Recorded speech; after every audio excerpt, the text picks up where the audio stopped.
ஆசிரியர் புதுச்சேரி முனைவர் கிருங்கை சேதுபதி ஐயா அவர்களினை சிறப்புரையாற்றிட வருமாறு பணிவுடன் வேண்டுகின்றோம்.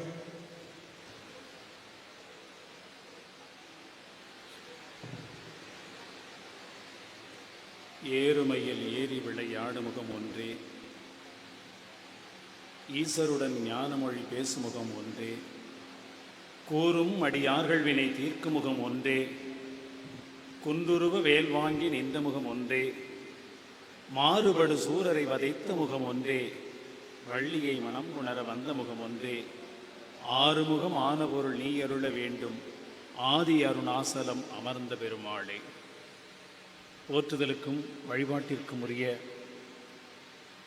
அருமுகச் செவ்வேளின் பெருங்கருணை திறம்போல இந்த அரங்கத்தில் எழுந்தருளி இருக்கக்கூடிய மகா சன்னிதானங்களின் மலரடிகளுக்கு என்னுடைய பணிவான வணக்கங்கள்.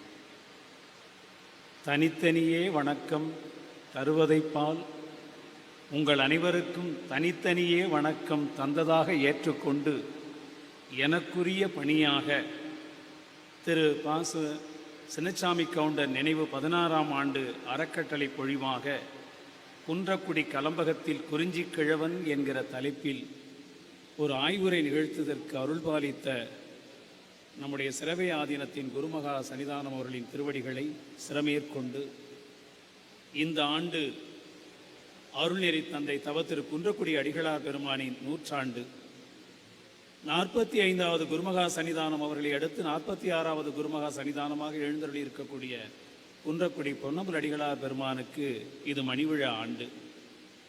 இந்த காலத்தில் மகாகவி பாரதியார் பாடியது போல அன்ன சத்திரம் 1000 வைத்தல், ஆலயம் 10000 வைத்தல், இன்னரும் கனி சோலைகள் இயற்றல், இனிய நீர்த்தன் சுனைகள் இயற்றல், அன்னையாவினும் புண்ணியம் கோடி ஆங்கோர் ஏழைக்கு எழுத்தறிவித்தல் என்று பாரதி சொன்ன இடத்தில் பின்னர் உள்ள தருமங்கள் யாவும் பெயர் விளங்கி ஒளிர நிறுத்தல் என்று ஒரு தொடர் சொல்லுகிறார்.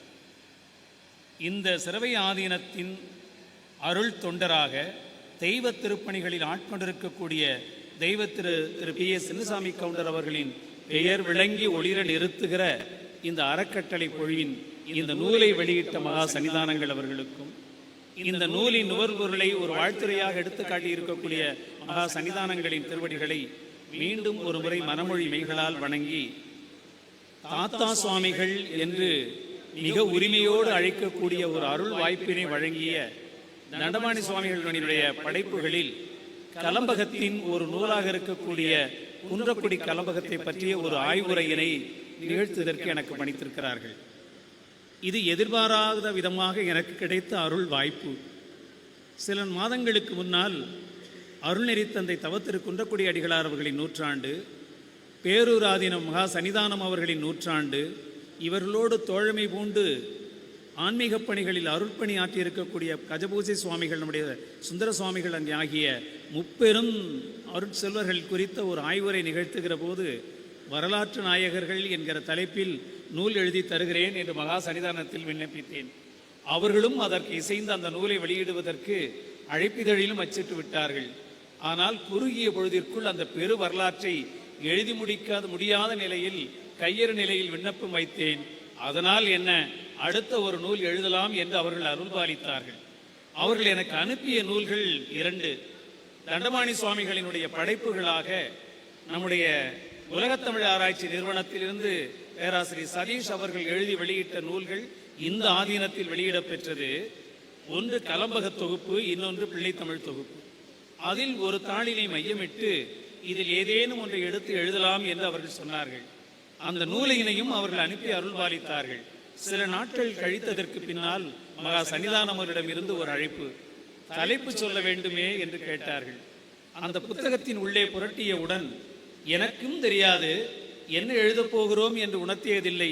திருவருட்பெருமானின் கருணையினாலே குறிஞ்சி கிழவன் வருகவே என்று ஒரு தொடர் வந்தது. எனவே குன்றக்குடி கலம்பகத்தில் குறிஞ்சி கிழவன் என்று சொல்லலாம் என்று நினைத்தவுடன் அதற்கு மேலே ஒரு தொடர் வந்தது, குமர குரு எனவே அருள்பாலித்த என்றது. குமரகுரு அடிகள் சுவாமிகள் வரவேண்டும் என்று அருள்பாலித்தார்கள். அந்த உரையினை தர வேண்டும் என்று அருள்பாலித்தார்கள். அதை நூலாக்கி தர வேண்டும் என்று தருகிற போது தண்டபாணி சுவாமிகளே அடியெடுத்து தந்த வாக்கியமாக குறவஞ்சி கிழவன், அந்த குன்றக்குடி மலையினுடைய குறிஞ்சி கிழவன் என்று மகா சன்னிதானத்திலே தலைப்பு கொடுத்து விட்டேன். கொடுத்ததுதான் என் பொறுப்பே ஒழிய இந்த புத்தகம் முழுவதையும் எழுத வைத்த பெரும் கருணை வண்ணச்சரபம் தண்டபாணி சுவாமிகள் கொடுத்த கொடை என்பதை நான் நினைந்து போற்றுகிறேன். காரணம், 6 கலம்பகங்களை சுவாமிகள் அருளியிருக்கிறார்கள். எடுத்தவுடன் கடம்ப மாலை சூடிய கந்த பெருமானுக்கு கலம்பக மாலை சூட்ட வேண்டும் என்று தண்டபாணி சுவாமிகளின் திருவுள்ளத்தில் ஒரு உள்ளம் தோன்றி இருக்கிறது. யார் மீது கலம்பகம் எழுதுவது என்று அவர்களுக்கு தோன்றியது போலும். அப்பொழுது திருமுருகாற்றுப்படை நினைவுக்கு வந்துவிட்டது.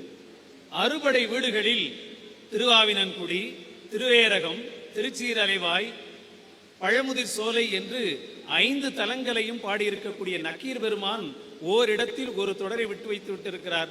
குன்றுதோராடல் என்று விட்டார். மற்ற தலங்களுக்கெல்லாம் ஒரு மலை இருக்கிறது, அதற்குரிய சிறப்பு இருக்கிறது, அங்கு சென்றால் வழிபடலாம் என்பது அந்த ஆற்றுப்படை நூல். குன்றுதார் ஆடுதலுக்கு எதனை சொல்லுவது என்று சொல்ல முடியாமல் குன்றிருக்கும் இடமெல்லாம் குமரனிருக்கும் இடும் என்பது போல அவர்கள் குன்றுதோராடலை பாடிவிட்டார்கள். கலம்பகம் பாட வேண்டும் என்று தண்டபாணி சுவாமிகள் நினைத்தவுடன் அந்த தொடர்தான் அவருக்கு நினைவுக்கு வந்திருக்கிறது. குன்றுதோர் ஆடலில் முந்திய மலை என்று தேடியவுடன் அவருடைய சிந்தனைக்கு வந்து நின்றது குன்றக்குடி மலை. குன்றுதோர் ஆடலின் முந்திய குன்றக்குடி ஆதலின். எனவே குன்றக்குடியை முதன்மையாக வைத்துக்கொண்டு கலம்பகம் பாட வேண்டும் என்று முடிவு செய்கிறார். கலம்பகம் பாடுகிற பொழுது காப்புச்செயில் பாட வேண்டும். மற்ற இடங்களிலெல்லாம் முருகன் எப்படி அருள்பாலித்திருக்கிறான் என்று தெரியாது. முருகப்பெருமானுடைய திருவடிகளை தொழ வேண்டுமானால் அது குன்றக்குடிதான் இடம் என்று கருதுகிறார். குன்றக்குடி தலத்தில் நின்று ஆடுகிற காலான், அங்கதான் அவனுடைய பாதம் பதிந்திருக்கிற இடம். அவன் மீது நான் ஒரு கலம்பகத்தை பாடப் போகிறேன். என்ன கலம்பகம் என்று சொல்லவில்லை. அந்த குன்றக்குடி பெருமானுடைய பாதம் தங்கி இருக்கக்கூடிய கலம்பகத்தை நான் பாடுவதற்கு வேலும் மயிலும் துணை என்று போடுகிறார். இது முதலில் கலம்பகம் பாட வேண்டும் என்று முடிவு செய்த அருள்நிலை. இரண்டாவது, அந்த கலம்பகத்திற்கு என்ன பெயர் வைக்க வேண்டும் என்று அடுத்த பாடலில் சொல்லுகிறார். மயிலாடு சோலையம் குன்றக்குடியில் வலிய வந்து கைலாய நாதனும் கைதொழும் குன்றக்குடி. இப்ப இமயமலைக்கு கஷ்டப்பட்டு போக வேண்டாம். இமயமலையில் இருக்கிற சிவபெருமானே, என்னை தேடாதீங்க, நானா வந்து சேர்ந்துடுறேன்னு வலியக்க வந்து தொழுகிற இடமாக குன்றக்குடி இருக்கிறதுங்கிறார். அது மயிலாடும் சோலை, அந்த மலையே மயூரகிரி. மயிலாடும் சோலையாக இருக்கக்கூடிய குன்றக்குடிக்கு வலிய வந்து அந்த கைலாய நாதனும் கைதொழுது கும்பிடக்கூடியதனாலே இது அந்த கந்த பெருமானின் மீது பாடுகிற கலம்பகம் என்று கந்தன் கலம்பகம் என்று அடுத்த பாடலில் சொல்லுகிறார். இப்போ முருகப்பெருமானுடைய திருவடி பதிந்த இடம் குன்றக்குடி. கைலாய மலையில் இருக்கக்கூடிய சிவபெருமானே வந்து கைகூப்பி தொழுகிறார் என்றால் இமயமலை குன்றக்குடிக்கு வந்து விட்டது. அப்புறம் வள்ளி தெய்வானை இல்லாமல் எப்படி முருகப்பெருமான்? அந்த ஊர்ல இருந்து கூவுகிற குயில்கள் எல்லாம் வள்ளியை போல, ஆடுகிற மயில்கள் எல்லாம் தெய்வானையை போல இருக்கிறது என்பதை சொல்லுகிறார். குயிலாக தோன்றும் குரத்தியும் கோமள குஞ்சரியும் மயிலான பேரருட்கொண்டு அதனை காப்பது கடமை என்று சொல்லிவிடுகிறார். வள்ளி தெய்வானை முருகன் எழுந்தருளியாயிற்று, சிவபெருமான் வந்தாச்சு. மிச்சம் இருக்கிற எல்லா தெய்வதைகளையும் கொண்டு வர வேண்டும் என்று நினைக்கிற போது பாடுவதற்கு கலைமகள் அருள் வேண்டும் அல்லவா?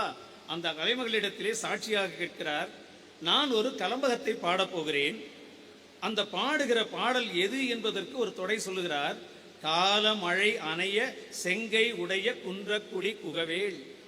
காலம் அறிவான் கருணை புரிவான் அவன்தான் முருகன் என்று சொல்லுகிறோமே, இந்த கால மழை போல இப்ப வைகாசி கொளுத்துகிற வெயில் காலத்தை இந்த குளிரை போக்கி இது குளிர்ச்சியான மழை தருவதற்கு கருணை பொழிவது போல முருகப்பெருமான் அருள்மழை பொழிந்தானே, அவன் பருவமழைக்காரன் அல்ல, கால மழைக்காரன் என்று சொல்லுகிறார்.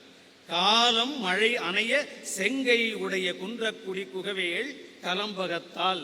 முதல்ல சொன்னப்படுறது கலம்பகம், இரண்டாவது சொன்னது கந்தன் கலம்பகம், மூன்றாவது பாடலில் தான் இப்பொழுது நான் பாடப்போகிறது குன்றக்குடி கந்தன் கலம்பகம் என்று சொல்லுகிறார்.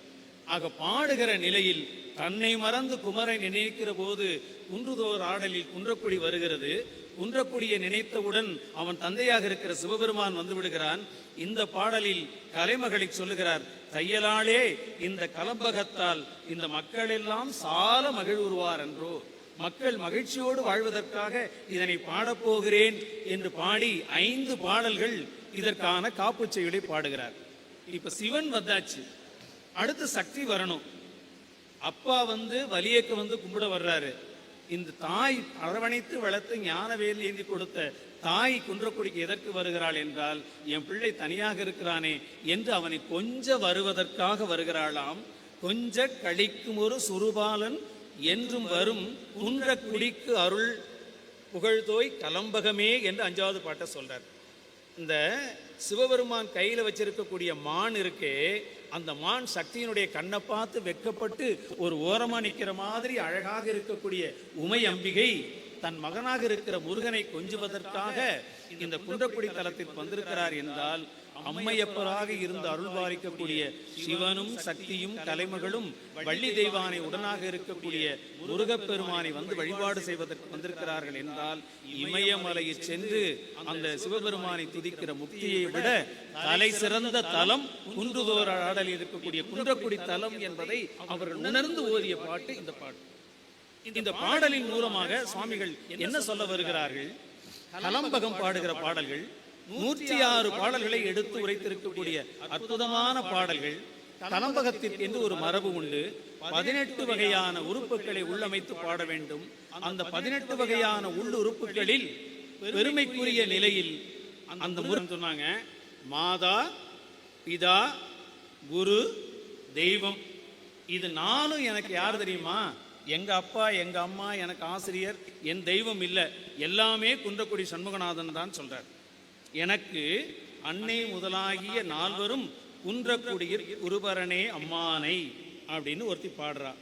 உடனே இன்னொருத்தி கேட்கிறா, அப்பா இல்லாம பிறந்துட்டியா, அம்மா இல்லாம வந்துட்டியா, ஆசிரியர் இல்லாம நீ கல்வி கட்டுட்டியா, தெய்வம் இல்லாம நீ எப்படி இருப்ப? இதெல்லாம் சண்முகநாதன் சொல்றியே, அது எப்படின்னு கேட்கிறார். மன்றத்து முந்து அருள் வைக்குமோ குன்றக்குடி குருபரனே ஆம் என்றால், அவன் இந்த மன்றத்து முந்த அருள் வைக்குமோ அம்மானேன்னு கேட்கிறார். 2வது கேள்வி கேட்டுட்டா. இதுக்கு 3வதா ஒருத்தி விளக்கம் சொல்றா. இவங்களுக்கெல்லாம் 2 வரியில பதில் சொல்றான். கேள்வி கேட்கிறவங்களுக்கு 2 சான்ஸ், பதில் சொல்றவங்களுக்கு ஒரே சான்ஸ். இதுதான் இப்ப எக்ஸாம்ல நடக்குது. முன்னெல்லாம் ஒரு கொஸ்டின் பேப்பரை ஒரு தாள் கொடுத்துட்டு ஆன்சர் சீட் 50 பக்கத்துல பரீட்சை எழுதி நாம் பாஸ் பண்ணோம். இப்போ நவீனமா நடக்கிற பரீட்சையில பாத்தீங்கன்னா கொஸ்டின் பேப்பர் 100 பக்கம் இருக்கும், ஆன்சர் சீட் ஒரு சீட்ல இருக்கும், ஒரு வரியில பதில் எழுதுற மாதிரி. இதுக்கு முன்னுதாரணம் மாதிரி தண்டபாணி சுவாமிகள் பாட்டுல கேள்விக்கு 2 பேர் 2 கேள்வி சொல்றாங்க. 3வது ஒருத்தி சொல்றா, ஒரு வரியில சொல்றா, மாதனத்தை தந்துமன்றோ வாழ்விக்கும் அம்மானை. இது ஒரு வரி. ரொம்ப எளிமையான பாட்டா இருக்கேன்னு பொருளுக்குள்ள போனாதான் தடுமாறுறதுக்கு. சண்முகநாத பெருமான் எனக்கு எப்படி அம்மாவானார்? நீ பதில் சொல்லு பார்ப்போம். மாதனத்தை தந்து என்னை வாழ்விக்கும். பிறந்த உடனே பெத்தவளுக்கு பிள்ளைய தெரியும், பிள்ளைக்கு பெத்தவளை தெரியாது, அழ மட்டும்தான் தெரியும். அழுதால் உன்னை பெறலாமே என்று சொல்லுகிற வாக்கு உண்டு. ஐயோ பிள்ளை அழுதேன்னு சொல்லிட்டு பால் இணைந்து ஊட்டும் தாயினும் சால பறிந்து முருகப்பெருமான் தான் எனக்கு பால் ஊட்டினார். மற்ற முலைகள் எல்லாம் தாய்க்கு முலை சிறுமுலை, முருகப்பெருமானுடைய அருள் மழை தருகிற பெருமுலை இருக்கிறதே அது மாதனம்ங்கிறார். தனம்னா முலை. மாதனமாக இருக்கக்கூடிய பெருமுலை பாலை தந்து ஞானப்பாலை ஊட்டிய தாய் எனக்கு முருகன். அம்மா வந்துட்டா. அடுத்து அப்பா, இந்த மன்றத்துல உனக்கு வைக்க முடியுமான்னு கேட்டா. ஒரு பொண்ணுக்கு என்னதான் படிக்க வச்சு ஆளாக்குனாலும் நல்ல மாப்பிள்ளைய பார்த்து கல்யாணம் பண்ணி கொடுக்குற மாதிரி பெரிய விஷயம் ஒண்ணு இருக்காது. சும்மா கட்டி கொடுத்துட முடியுமா பொண்ணை? பெரிய செல்வம் வேணும். அந்த செல்வத்தை எல்லாம் தேடி கொடுத்த எங்க அப்பா முருகன். அவர் சேர்த்த செல்வம் என்ன தெரியுமா? மாதனம்ங்கிறார். பெருந்தனத்தை கொடுத்து மன்றத்தில் வைக்கிற தந்தை அந்த முருகன். ஆசிரியருக்கு இது பொருந்துமா அப்படின்னு. மாதனம் சொன்னா அற்பத்தனமாக சேர்க்கிற பொருள் இல்லை, அறிவை சேர்க்கிற பொருள். எனவே குரு வடிவாக வந்திருக்கக்கூடிய இறைவன் மாதனமாக இருக்கக்கூடிய அறிவை எனக்கு தகட்டுகிறான். எனவே அதனையும் தந்த அருள்பாலிக்கிற குருவாக இருக்கிறவன் முருகன் சொல்லி. அப்ப தெய்வத்துக்கு இது பொருந்துமா என்று கேள்வி வருகிறது. அதற்கும் அவள் சொல்லுகிறாள், மாதனம் என்பது தாய்மகால், தந்தை தருகிற செல்வம், குரு தருகிற அறிவு. இதெல்லாம் என்னத்துக்கு? மறுபடி பறந்து இறக்கிறதுக்கா? இனிமேல் பிறக்கவே வேண்டாம் என்று தன் இறப்பிடத்தில் சேர்க்கிற அந்த தன்னுடைய திருவடி பதவியாக இருக்கக்கூடிய மாதனத்தை தரக்கூடியவன் அந்த சண்முகநாத பெருமான் என்று சொல்லி மாதனத்தை தந்துமன்றோ வாழ்விக்கும் சொன்னார். அந்த மாபெரும் செல்வமாக இருக்கிற அருட்செல்வத்தை தருகிற சண்முகநாதனுக்கு இதெல்லாம் கொடுக்கிறது ஒரு பெரிய விஷயமா என்று விளையாட்டாக அந்த பெண்கள் பேசுகிற பாடலிலிருந்து வருகிற பாட்டு ஒரு பாட்டு. அடுத்த பாட்டு என்ன படாத பாடு படுத்தின பாட்டு. தேவகோட்டைக்கு வந்திருக்கிறாங்க சாமி. அது செட்டிநாடு. செட்டிநாடு செட்டிநாட்டில் இன்னைக்கு வரைக்கும் ராமாயணம் பேசுறது முக்கியமான வேலை. அந்த காலத்துல புலவர்கள் எல்லாம் என்ன செய்வாங்கன்னா, வள்ளர்கள் இல்லாத காலத்துல தமிழுடைய வித்தகத்தை காட்டுவதற்காக செட்டிநாட்டுக்கு வந்துருவாங்க.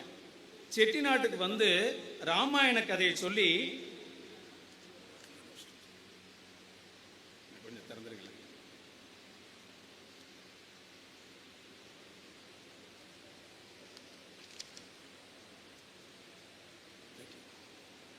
ராமாயண கதையை சொல்லி வயிறு வளர்க்கறது மட்டும் இல்லாமல் பொருள் தேடிட்டு போயிடுவாங்க. பாரதியார் காலம் வரைக்கும் அது நடந்திருக்குது. நான் ராமாயண கதை சொல்ல வர்றேன் அப்படின்னு சொல்லிட்டு கவைக்கு உதவாத வெறுங்கதையா சொல்லி பாட்டு பாடுறாங்களே, அதை பார்த்துருக்காங்க போல இருக்கு சாமி. அதை கேலி பண்ணிட்டு ஒரு பாட்டு பாடுறாரு. உன்னையும் உன் குடும்பத்தையும் சொத்தையும் வளர்க்கறதுக்காக இந்த ராமாயண கதையை பேசி வேணா பொழுதுபோக்காம இந்த தேவகோட்டைக்கு பக்கத்தில் இருக்கிற குன்றக்குடிக்கு போய் முருகனை பார்த்து கும்பிடுங்க, எல்லாம் சரியாயிடும்ங்கிறார். அதை கேலி பண்றதுக்காக அவங்க எழுதின பாட்டு ராமாயணத்துல ஒரு பாட்டு. அதுல என்ன சொல்றார் சாமி, வாலி போய் சுக்ரீவனுடைய மனைவியை கவர்ந்த கதை தெரியும். மறைஞ்சு நின்று அவன் அம்பு எய்து கொண்டவன் ராமன் நமக்கு தெரியும். ராவணன் போய் வாலியை மறைந்து நின்று அம்பு எய்து கொண்டதுன்னு ஒரு இடத்துல சொல்றாரு. அது புரியல எனக்கு. ரெண்டாவது ஒரு பாட்டுல சாமி சொல்றாங்க, ராமாயண கதையில அந்த நாகபாச படலத்தை இந்திரஜித்து எஞ்சிட்டான். குரங்குகள் எல்லாம் மயக்கம் போட்டு செத்த நிலையில நிக்குது. அதை காப்பாத்துறதுக்கு வீமனால அந்த குரங்கு சேனை ஜெயிச்சதுங்கிறாரு. இது மகாபாரதத்தையும் ராமாயணத்தையும் குழப்பிட்டு மூணாவது ஒரு இடத்துல சொல்றாரு, பாரிஜாத மலரை பறிப்பதற்காக வீமன் போன கதையை சொல்லி இருக்கிறது மகாபாரதம். மாருதி போய் பாரிஜாத மலரை கொண்டு வந்துட்டதுன்னு அந்த பாட்டுல சொல்லிட்டாரு. இந்த பாட்டு இப்படி பொருள் இல்லையே, இது எப்படின்னு தேடுகிற போதுதான் அன்னச்சரபம் தண்டபாணி சுவாமியினுடைய அருள் திறமும் இதன் உள்ளே நுட்பமான மறைபொருளை வைத்துக் கொண்டு அவர்கள் விளையாடிய சொல் விளையாட்டும் தெரிஞ்சது. ராமனுக்கு பேரு ராவணன்னு சாமி வைக்கிறாங்க. ராமன் எப்படி ராவணன் ஆனான்னா, ராமனுடைய திருமேனி கலர் என்ன தெரியுமா, கார்முகில் வண்ணன். பகலுக்கு ஒரு பல நிறம் இருக்கு, ராத்திரிக்கு ஒரே நிறம் தான், கருநிறம். வண்ணன் அப்படின்னா ராமனா. இராவணன் ஆகிய ராமன், இராவண்ணனாக இருக்கிற ராமன் ராத்திரியில எவன் அடிச்சான்னு தெரியாது, மறைஞ்சு நின்று அம்பு போட்டதுனால வாலி தெரியாம நின்னான் பாருங்க. அப்படி மறைவாக நின்ற ராமன் என்று பொருள் தருவது ஒன்று, கருமையான நிறத்தை உடையவன் என்று சொல்வதற்கு ஒரு பொருள். இராவணன் விரல் வாலியை மறைய நின்று அம்பு எய்து கொன்றது ஒரு கதை. இன்னைக்கு வரைக்கும் ராமாயணத்துல மறைந்து நின்று வாலியை கொன்றது குற்றம்னு வழக்காடு மன்றத்துல தீர்ப்பே சொல்லி முடிக்காத தீர்ப்பு அது. இதையே பேசி எவ்வளவு நாள் பொழுதுபோக்க போறீங்க அப்படின்னு சாமி கேட்கிறாங்க. இன்னொரு கதை, அந்த ராமாயண கதையில பெரிய கதை யுத்த காண்டம். இந்திரஜித்து வந்து அம்பு போட்டுறான், நாகபாச படலம். அந்த நாகபாசம் பத்தினோடனே யாரும் எந்திரிக்க முடியாது.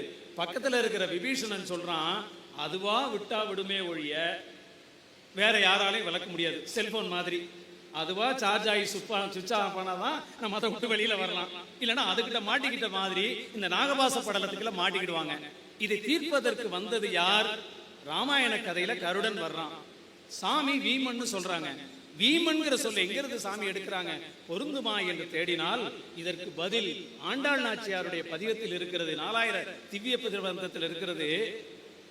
வியமன் குழந்தை என்று கருடனுக்கு ஒரு பேர். வினையை மகன், வினையை செல்வன் கருடன். வி மன் வினையை மகன் கருடன் என்று அந்த செய்யுளை ஒரு நொடி பொழுதிற்குள் உள்வாங்கி ஒரு மின்னலை போல இந்த பாடலை எழுதிடுறாரு. கருடன் வந்ததுன்னு நாகபாசம் நீங்கிடுச்சுங்கிறது ரெண்டாவது பாட்டு. இந்த வீமன் போய் பாரிஜாத மலரை ஏன் எடுத்து வந்தான்? இதுக்காக விழிபுத்துவார பாரதத்தை பூரா பார்த்தேன். ராமாயண கதையில் இருக்கக்கூடிய தொடரை பார்த்தேன். அதெல்லாம் அந்த புத்தகத்தில் எழுதியிருக்க, நீங்க விரிவா படிச்சுக்கலாம். இவ்வளவு சாராம்சத்தையும் இந்த ஒரு சொல்லில சொன்ன அந்த பெருமான் 3வது இடத்துல சொல்றாரு, இந்த காதலிக்காக மனைவிக்காக பாரிஜாத மலையை தேவலோகத்துல போய் அந்த பீமன் கஷ்டப்பட்டு வந்து பறிச்சு வந்த கதை தான் அந்த கதை.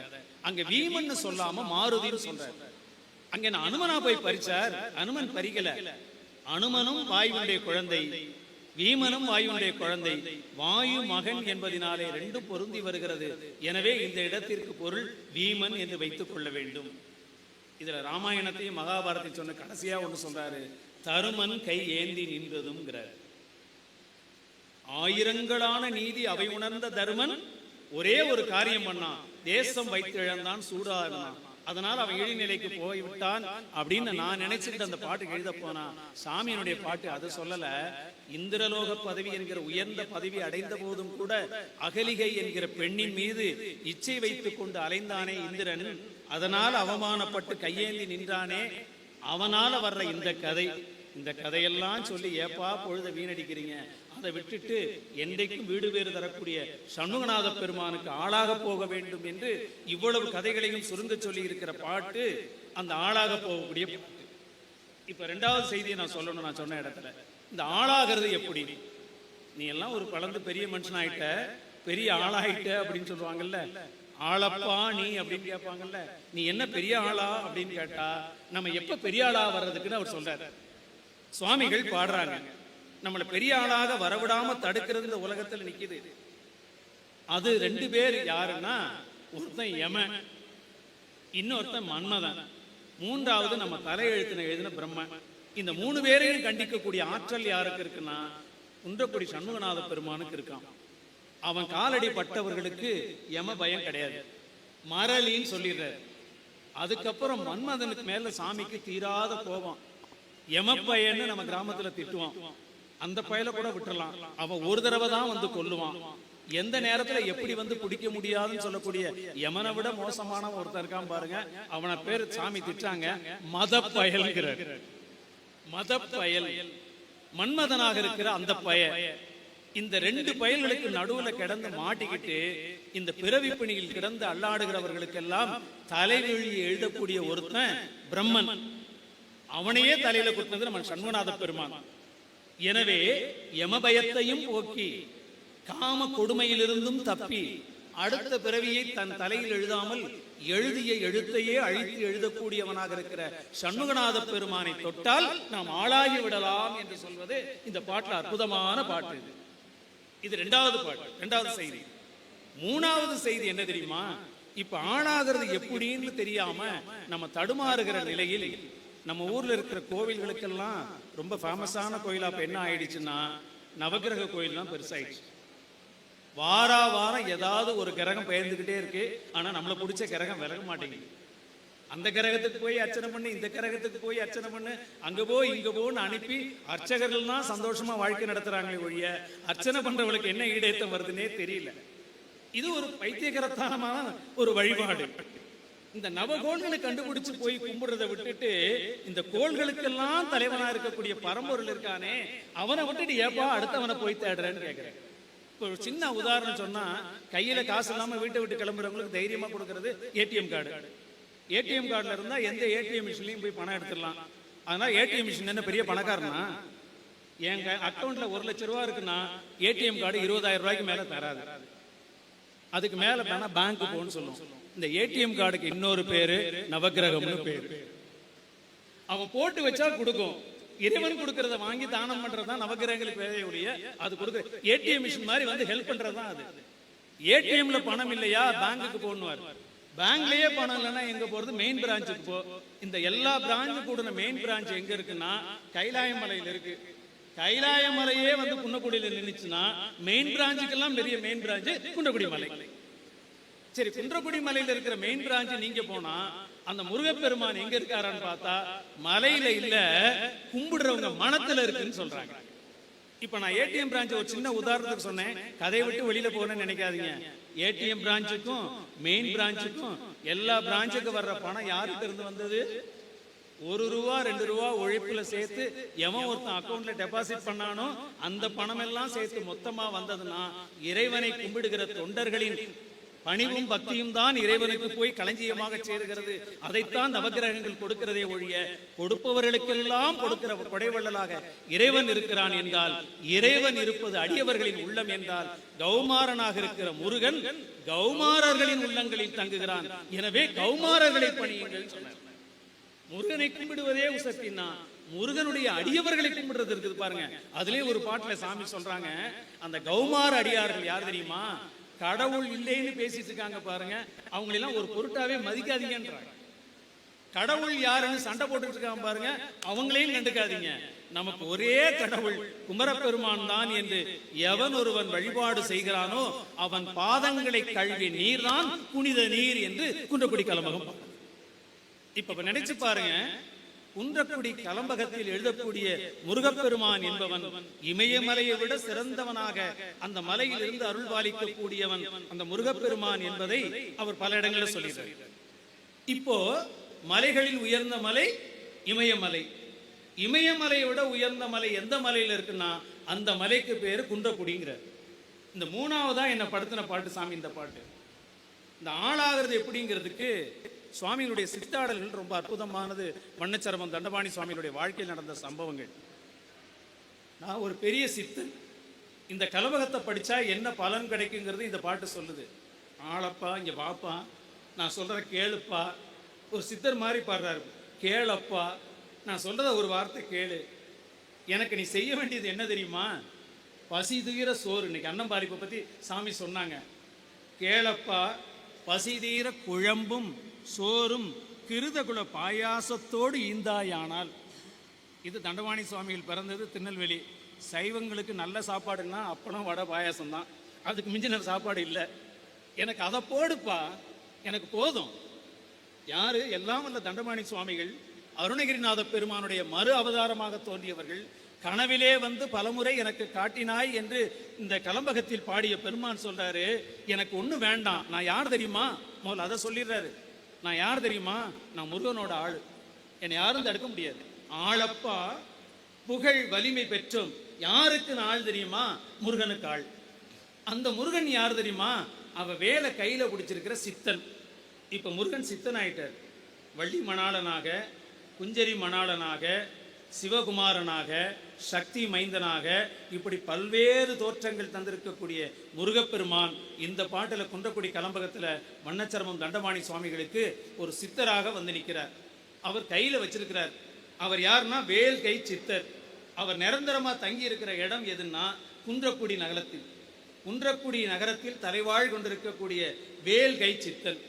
அந்த மலை அப்படின்னு இதுவரைக்கும் போகாதவங்க பஸ் ஏறி தேவகோட்டைக்கு பக்கத்தில் இருக்கிற, காரைக்குடிக்கு பக்கத்தில் இருக்கிற குன்றக்குடிக்கு போனால் அந்த மலையினுடைய உயரம் சிறுசா தான் தெரியும். வாமன அவதாரம் மாதிரி சின்ன மலை. ஆனால் இந்த பாட்டில் சொன்னால் இமயமலையை விட பெரிய மலைங்கிறார். இதுக்கு ஒரு அழகான ஒரு எடுத்துக்காட்டு சொல்றாரு.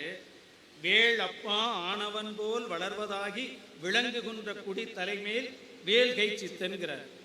இப்போ உங்களுக்கு எல்லாருக்கும் வாமன அவதாரம் ராமாயணத்தில் தெரியும். குள்ள அவதாரம் இருக்கிறதுலே குள்ள உருவத்தோட வந்து நிற்கிறான். என்ன காட்டாலும் கொடுக்குறேன்னு சொன்னவன் ஒருத்தன் வள்ளல் மாவலி சக்கரவர்த்தி. அவன் கேட்குறான், என் 4 அடினால 4 அடி நிலம் கொடுக்குறான், 3 அடி கொடுக்குறான். எட்டி வச்சா இந்த ஸ்பீக்கருக்கு வர்ற தூரம் தான். இந்த இடம் நான் கொடுக்க மாட்டேனா அப்படின்னு அந்த மாவலி சக்கரவர்த்தி சொல்கிறான். பக்கத்தில் நிற்கிற அவன் குலகுரு சொன்னான், சுக்கராச்சாரியார் கொடுத்துறாத, கொடுத்தேன்னா உனக்கு அழிவு வரும், வந்திருக்கிறவன் குள்ளன்னு நினைக்காத விஸ்வரூபம் எடுக்கிறவன். அப்போ அவன் சொல்கிறான், கொடுக்கறத தடுத்தா கண்ணு பொட்டைங்கிறதுக்கு இதான் உதாரணம். கொடை செய்கிறவனை தடுக்கக்கூடாது. இவர் சொல்கிறாரு, நான் கொடுத்த வாக்கை மீற மாட்டேன், கொடுக்குறேன்னா. அப்படி அப்போ உத்தரவாதம் பண்ணி தண்ணியை வார்த்தான். நிலத்தை அளந்துக்கன்னா 1 அடியை தூக்குனானா காலை, இந்த பூமி முழுக்க 1 அடியில் வந்து நின்றுருச்சு. இன்னொரு அடி அளக்கிறது வானத்தை அளந்துட்டான். 3வது அடி வைக்கிறதுக்கு இடம் இல்லை, நான் எங்கே வைக்கிறதுங்கிறது போது தன் தலையை கொடுத்தானா. அந்த 3வது அடி மண் கேட்ட வாமன அவதாரம் விஸ்வரூபம் எடுத்து வளர்ந்தது எப்படியோ அதுபோல வாமன போற்றம் கொண்டிருக்கக்கூடிய இந்த சின்ன மலையாக இருக்கக்கூடிய குன்றக்குடி மலை இந்த இமய மலையை விட உயர்ந்த மலையாக மாறுவதினாலே அந்த மலை எவ்வளவு உயரமானதுன்னா கும்பிடுறவங்க பக்தருடைய மன அளவிற்கு வான் அளவிற்கு உயர்ந்த மலையாக மாறக்கூடிய மலை குன்றக்குடி மலை. அந்த மலையின் மீது வாழ்கிற முருகப்பெருமான் வேலை கை கொண்டிருக்கக்கூடிய சித்தன். அந்த சித்தனை வழிபடுவதனாலே அவனுடைய ஆள் ஆனதுனால எனக்கு எந்த கவலையும் இல்லை. எனக்கு புகழ் வந்து விட்டது, எனக்கு வலிமை வந்து விட்டது. அது மட்டுமல்ல, நான் என்றைக்கும் அழியாத நிரந்தர பேறு பெற்றிருக்கிறேன் அப்படின்னு சொல்லிட்டார். நான் என்னைக்கும் அழியாதவனா இருக்கிறேன். இது நான் கற்பனைக்காக சொல்லல, பொய்யா சொல்லல, சத்தியமா சொல்றேன். அவன் ஆணை, இது அபத்தம் அல்ல. இப்போ இந்த பாட்டுல எனக்கு உன் வீட்டுக்கு வந்திருக்கேன், உன்னை தேடி வந்திருக்கேன், கௌமார் அடியார் வீட்டுக்கு வர்றார் சாமி, அப்படிதான் அந்த பாட்டு பாடிக்கணும். சாமி உங்களுக்கு என்ன செய்யணும்னு கேட்குறேன். சோறு போடு, நல்ல குழம்பு வை, வெல்லம் போட்டு காய்ச்சின பாயாசத்தை வை, அது போதும் அப்படின்னு சாமி சொல்லிடுறாங்க. அப்போ சாமி கிட்ட என்ன வரம் கேட்கணும்னு அவனுக்கு தெரியல. உனக்கு என்ன வேணும்ப்பான்னு கேட்கல. சாமி சொல்றாங்க, நீ ரொம்ப கஷ்டப்படுறேன்னு தெரியுது, நீ பார்க்குற மாதிரி இருந்தா நான் ரசவாதம் செய்கிறேன். பழைய இரும்பு ஏதாவது வீட்டில் இருந்தால் எடுத்துக்கொண்டு அந்த கொடு, அந்த இரும்பை தங்கமாக நான் மாற்றி தருகிறேன் என்று அவனுடைய வறுமையை போக்குவதற்காக ரசவாதம் செஞ்சு காட்டுறேன்னு காட்டுறார். ஐயோ, இந்த வாழ்க்கைக்கான பொருள் கிடைச்சிருச்சேன்னு அந்த பக்தனுக்கு சந்தோஷம் வந்திருக்கணும். அடுத்து சொன்னாரு, இத்தனை காலமா நீ பட்ட துயரம் இருக்குல்ல, என்னென்னவோ கோயிலுக்கு பாவம் பரிகாரம் எல்லாம் பண்ணுனே இல்ல, அது ஒன்றும் போக வேண்டாம், நானே தீர்த்து வச்சிடுறேன், வினை தவிப்பேம் என்று வினையையும் தீர்த்து வச்சிடுறார்.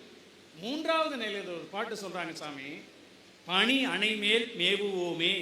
இதுக்கு உரை எழுதினவங்க, உரை சொன்னவங்க என்ன சொன்னாங்கன்னா, பாம்பு படுக்கையின் மீது நாம் உறங்கி கொள்ளுவோம் என்று சொல்லுகிறார்கள். தண்டபாணி சுவாமியுடைய வாழ்க்கையில வரலாற்றை தேடி படித்தால் அப்படியெல்லாம் சாமி போய் படுத்த மாதிரி தெரியல. இந்த பனி என்பது பாம்பு. இந்த குண்டலின் சக்தி, யோக சக்தியை தன்னுள்ளே ஒடுக்கி கொண்டு யோக ஒடுக்கமாக என்னை நான் நிறைவித்துக் கொள்ள முடியும் என்கிற நிலையில் அந்த பாடலை சுவாமி பாடியிருப்பார்கள் என்று தோன்றுகிறது. எனவே யோகத்தில் ஒடுங்கவும் தெரியும், ஞானத்தில் அருளவும் முடியும். எனவே உன்னுடைய வினைப்பயனையும் தீர்த்து உன் வறுமையையும் போக்கி விடுகிறோம் என்று தண்டபாணி சுவாமிகள் கொடுத்த இந்த வாக்கு மூலம், அன்றைக்கு யாரோ ஒரு பக்தனுக்கு கொடுத்த வாக்கு மூலம் அல்ல, இந்த பாடலை துதிப்பவர்களுக்கெல்லாம் கொடுத்த வாக்கு மூலம் என்கிற போது இதனை வாங்கி கொண்டு சாமி ஏன் இதை செய்கிறார் என்றால், அவர்கள் வாழ்ந்த காலத்தில் அற்புதமான ஆசி உரையினை நம்முடைய மகா சன்னிதானம் எழுதியிருக்கிறார்கள். தண்டபாணி சுவாமியினுடைய வாழ்க்கையின் முழு முதற் குறிக்கோள் புலாலை மறுத்தல், கள்ளுண்ணாமை, காமத்தின் பக்கம் சேராமல், அவர் காலத்தில் வாழ்ந்திருக்கிற சாமி பெயரை சொல்லி ஏமாற்றுகிற மந்திர வித்தை செய்கிறவர்கள் எல்லாம் மக்களின் வாழ்க்கை பொருளை ஏமாற்றி வைத்து அவருடைய செல்வங்களை எல்லாம் பறித்து கொண்டு அவர்களை அந்தரத்தில் விட்டபோது, உனக்கு எனக்கு எந்த செல்வமும் வேண்டாம், அடியவர்களுக்கு அன்னம் பாலிக்கிற அறப்பணியை செய்தால் அனைத்து செல்வங்களையும் முருகப்பெருமான் தருவான் என்பதை யாம் செய்து காட்டுகிறோம், நான் அவன் ஆள் என்று அடையாளம் காட்டிய பாடலின் அருட்பாடலாக இந்த பாடல் திகழ்கிற காட்சியை நாம் பாருகிறோம். நிறைவாக இந்த ஒன்றை சொல்லி நான் நிறைவு செய்ய விரும்புகிறேன். பாரதியினுடைய பாடல் தான் நினைவுக்கு வருகிறது. ஏடி சோறு நிதம் தின்று பல சின்னம் சிறுகதைகள் பேசி மனம் வாடி துன்பமிக உழன்று பிறர் வாட பல செயல்கள் செய்து நரைகூடி கிழப்பருவம் எய்தி கொடும் கூற்றுக்கு இறையனப்பின் மாயும் வேடிக்கை மனிதரைப் போலே நாம் வீழக்கூடாது என்று சாமி பாடிய பாடல் இதுதான். உண்டு உண்டு சாப்பிட்டு சாப்பிட்டு துயின்று எழும் ஊரவர்க்கு உறவாகி உழன்று முயன்று பொருள் கண்டு உன் கண் மடந்தையல் அருள்வோர்.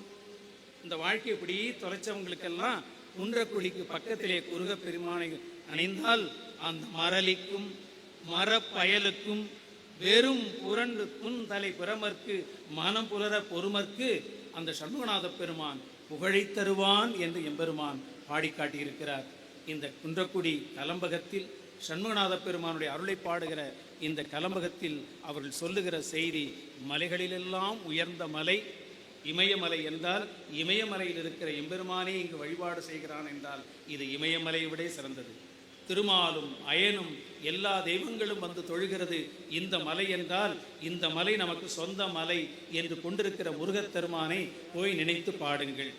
இப்படிலாம் சொன்ன உடனே குன்றக்குடிக்கு போக முடியுமா, வழிபாடு செய்ய முடியுமா என்று நினைக்கிற போது அவர்கள் சொல்லுகிறார்கள், ஆறு எழுத்தை யார் எடுத்து ஓதினாலும் அவருடைய ஊர் எழுத்துக்களை எல்லாம் அழிக்கக்கூடிய முருகப்பெருமான் தானே வந்து தோன்றுவான் என்பதினாலே இந்த பாடலை பாடுங்கள் என்று சொல்லி பணியக்கூடிய நிலையினை சொல்லுகிறார். அதுக்கப்புறம் ஒரு பாட்டு சொல்றதுதான், நிறைவாக சொல்லுகிற பாட்டு தான் அந்த முருகப்பெருமான் குறிஞ்சி கிழவனாக வீற்றிருக்கிறார், மலை கிழவனாக வீற்றிருக்கிறார், இந்த மலையின் தலைவனாக இருக்கிற முருகப்பெருமானை வழிபாடு செய்வதனுடைய நோக்கம். இந்த அருள் பாடல்களை பாடி பணிந்தார்களே ஆனால் அந்த மலை நம்முடைய மனமாக மாறுகிறது. முருகன் அமர்ந்திருக்கக்கூடிய மயில் வாகனம்தான் மயூரகிரியாக இருக்கக்கூடிய குன்றக்குடி மலை.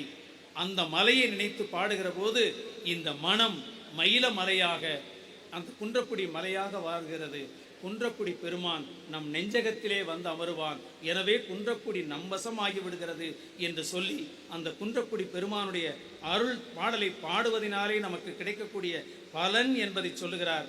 அவர் கோனாகி உருவாகி அன்னையாய் தந்தையாய் குலதெய்வமாய் திருவாழ்வும் குன்றாத குன்றக்குடி வளர் செல்லுகிற குமரப்பெருமான் நம்முடைய உள்ளத்தில் வருகிற போது எப்படி இருக்கிறான் என்றால் மலை தேனாகி தித்திக்கும் செவ்வேள்ங்கிறார்.